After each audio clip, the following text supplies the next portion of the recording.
Emilian, do duhet që këto ditë të fundit të 2025-s nga qytetarët të shfrytëzoheshin, po sigurisht edhe nga emigrantët për të kaluar sa më tepër kohë me familjarët e tyre apo për t'ju gëzuar këtyre ditëve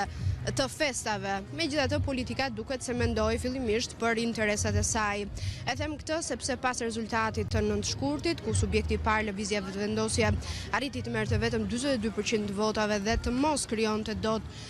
shumicën pas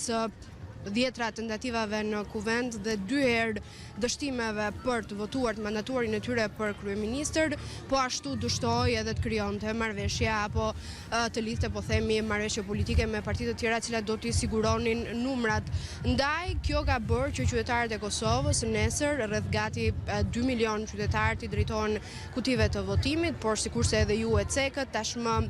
ka një proces i cili ka nisur përpara 2 javësh, e kam fjalën për votimin me postë. Qytetarët të cilët janë regjistruar në sistemin e Komisionit Qendror të Zgjedhjeve kanë pasur mundësi gjatë kësaj kohe deri sot në orën 19 të votojnë dhe të hedhin votën e tyre në kutitë postare të vendeve përkatëse, por po ashtu në 23 shtete të ku ka konsullata dhe ambasada Republika e Kosovës të votohet edhe fizikisht nga këta emigrantë të cilët ndodhen jashtë vendit. Pra mund të themi që ka nisur procesi i votimit, për të qenë konkret, për ambasada e parë e cila u hap është ajo e Stambollit në orën 7 të mëngjesit dhe pritet që sipas orës lokale të mbyllet edhe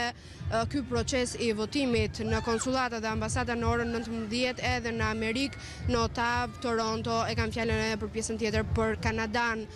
Megjithatë, për sa i përket materialeve zgjedhore, gjithçka është shpërndar në mbi 1000 qendra votimi dhe pritet që nesër në orën 7 qytetarët të dalin përsëri të hedhin votën e tyre apo qëndrimin e tyre politik pas 10 muajsh ngërç politik këtu në Kosovë.